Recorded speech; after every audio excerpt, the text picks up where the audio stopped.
네, 특징주로 네이처셀을 보겠습니다.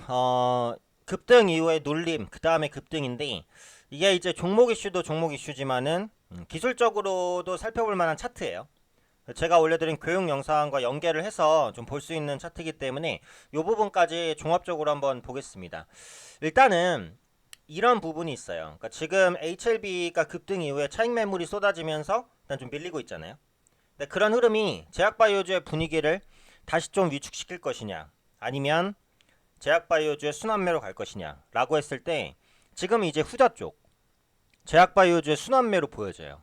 그러니까 결국은 이제 제약바이오주 중에 뭔가 급등한 종목이 빠질 때 그 수급이 다른 섹터로 가는 게 아니라 제약바이오주 내에서 모멘텀이 있는 종목으로 계속 유입이 된다는 거예요.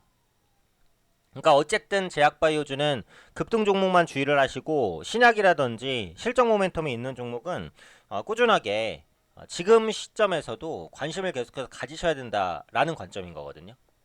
그리고 이제 네이처셀 같은 경우 보시면은 이전에 나왔던 이슈가 그게 있었어요.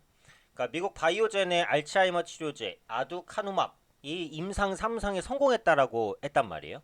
그래서 이게 이제 네이처셀과 직접적인 연관성은 없습니다. 다만 알츠하이머 치료제 임상 3상 성공 사례가 나왔잖아요. 그러다 보니까 주목받을 수 있는 건 알츠하이머 치료제 업체다라는 분석들이에요. 이게 이제 증권사 분석에서도 나왔고, 그래서 이런 부분들이 계속해서 좀 리바이벌이 되고 있는 그런 모습이라고 보시면 되겠고, 특히 네이처셀 같은 경우 그 알바이오와 공동 연구를 해서 그 알츠하이머 줄기세포 치료제죠.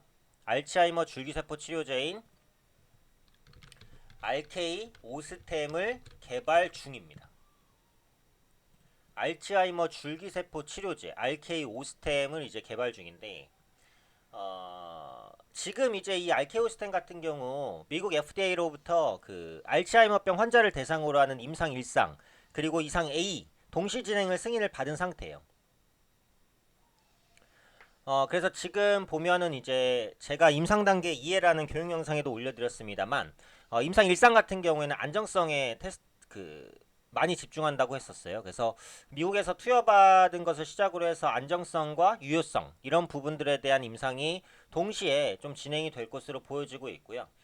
재작년 말에 그 정맥 투여 환자를 대상으로 해서 안전성 보고서를 제출했어요. 그래서 지금 상황에서는 알케오스텐 같은 경우 안전성은 어느 정도 확보가 됐다라고 보고 있어요. 그래서 그런 관점에서 앞으로 나오게 되는 임상 2상에 대한 결과, 이 A상에 대한 결과를 좀 보셔야 될 것 같고, 올해 말 정도까지 아마 임상 결과를 미국 FDA에 보고할 것으로 보여져요. 그래서 이를 기반으로 해서 내년 1월에 이 비상을 신청하고 이 비상 임상 시험을 진행하는 것을 현재로 목표로 하고 있어요.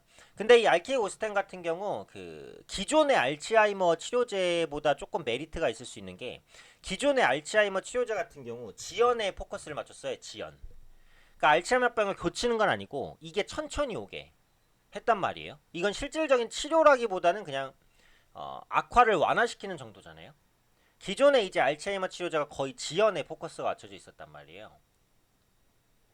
근데 이제 그 알케오스텐 같은 경우에는 여러 가지 뭐 뇌 신경세포를 재생하거나 아니면은 뇌 신경세포를 보호하거나 뭐 뇌에 있는 혈관을 재생하거나 같은 실질적인 그 근본 알츠하이머 치료 부분에 포커스가 조금 더 맞춰져 있어요.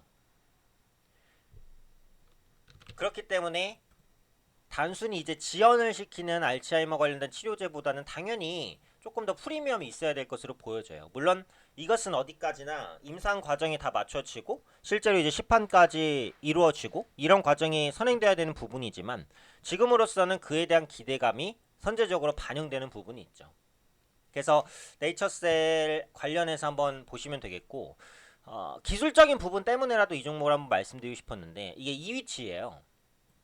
그러니까 제가 이제 교육 영상에서 보여드린 게, 지지선과 저항선의 이해와 활용이라는 영상을 보시면은 전고점을 돌파했을 때, 그러니까 돌파를 못했을 때는 이게 고점 저항이 됩니다. 고점 저항이 되는데 이 부분을 돌파하는 순간 이 전 고점, 그러니까 저항대는 지지대로 바뀐다고 말씀드렸어요. 여기서는 이 가격이 저항이지만 뚫린 순간에는 지지 가격이 된다.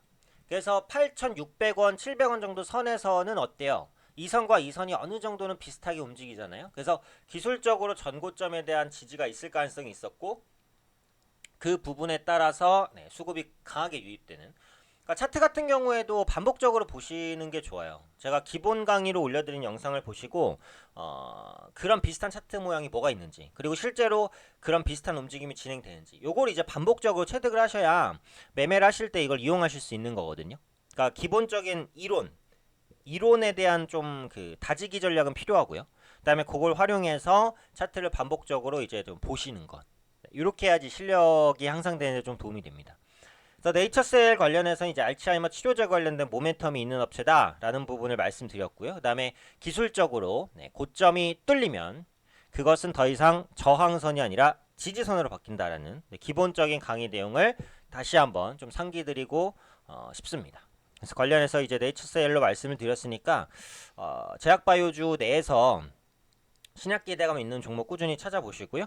또 교육 관련해서는 제 영상들도 참고해 보시면서 차트를 계속 좀 찾으려는 노력을 스스로 하시면은 좀 도움이 될 것이다라고 생각합니다.